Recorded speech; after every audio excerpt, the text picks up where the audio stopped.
Hello mga labs! Welcome back again sa aking YouTube channel. So for today's vlog na naman po, isang bagong release na platform na naman po ito na ibabahagi ko po sa inyo na kung saan po is nag-offer po siya from 2,500 up to 10,000 pesos. So zero interest repayment, no transaction fee, and then no collateral. And then ida-download mo lang daw po ang platform na ito, mag-fill up ka lang ng application and then submit, and then malalaman mo na kaagad kung approve ka ba dito or hindi. So ayan po mga labs, susubukan ko na rin po applyan ang platform na ito. Malaman po natin kung magkano nga ba yung possible amount na pwedeng approve dito sa akin as a first timer. And then titingnan na rin natin ano-ano nga ba yung mga kinakaltas niya dito upon approval po ng atin pong loan. So ayan po, so kung bago ka pa lang po dito sa aking YouTube channel, so please consider to subscribe and click na rin po ang bell button dyan para naman po lagi kang notified sa mga ina-upload ko na utangan moment dito po sa akin pong vlog. Yes!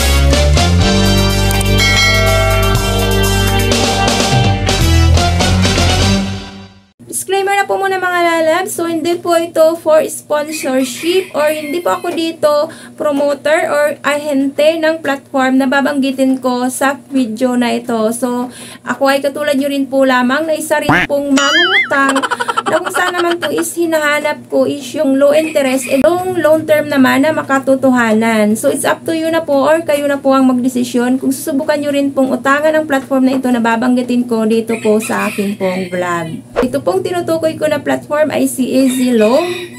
So as of now, nag-rate na po kagad siya dito ng 2.8 and then meron na rin pong 443 reviews. So under po siya ni Sencon Pay Financing Incorporated, under Securities and Exchange Commission license platform to operate naman as a financing company. Loan amount nila dito is 2,500 up to 10,000. So loan term 91 days up to 120 days. Requirements po is one valid government ID and with active cellphone number. So ayan po, install po natin ito si EasyLoan. So available na yan po siya or searchable na po siya diyan po sa Google Play Store. So after po yan, ma-install nyo. So makikita nyo po kagad dyan, meron silang permission to access your phone, contacts, and location. So, click nyo lang po ang continue. And then, dito makikita nyo na po kagad, fast approval, zero interest, and then credit limit is from 1,000 up to 10,000.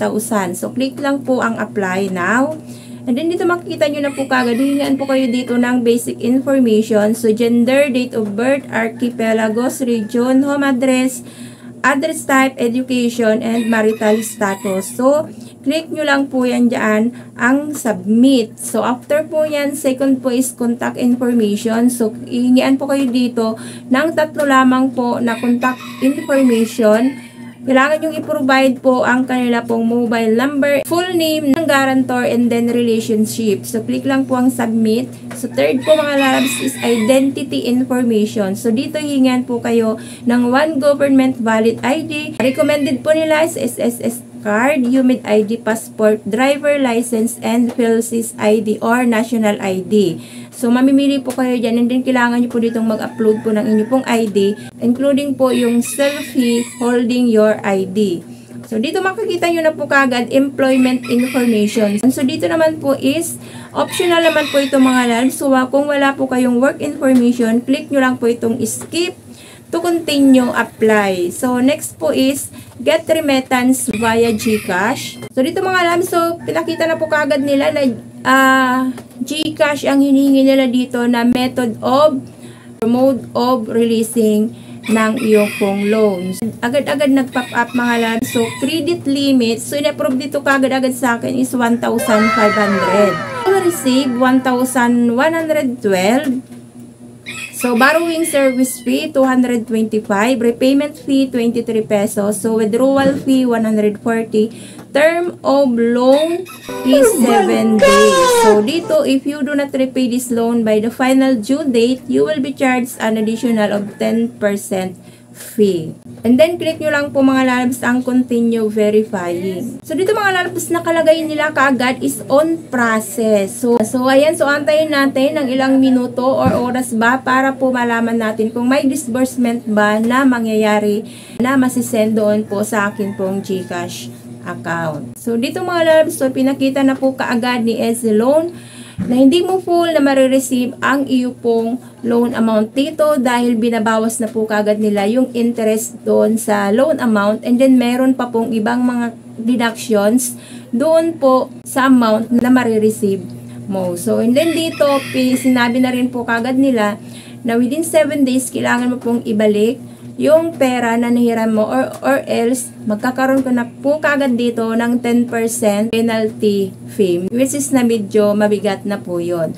So dito kay Easy Loan pala, so hindi nila agad-agad ina-apply yung 91 days loan term, dahil kapag ikaw ay first timer, so kailangan mong i-repay within 7 days lamang po yung loan amount na binigay sa'yo. So, ayan po mga lalab. So, it's up to you na po kung susubukan nyo po dito mangutang kay Easy Loan.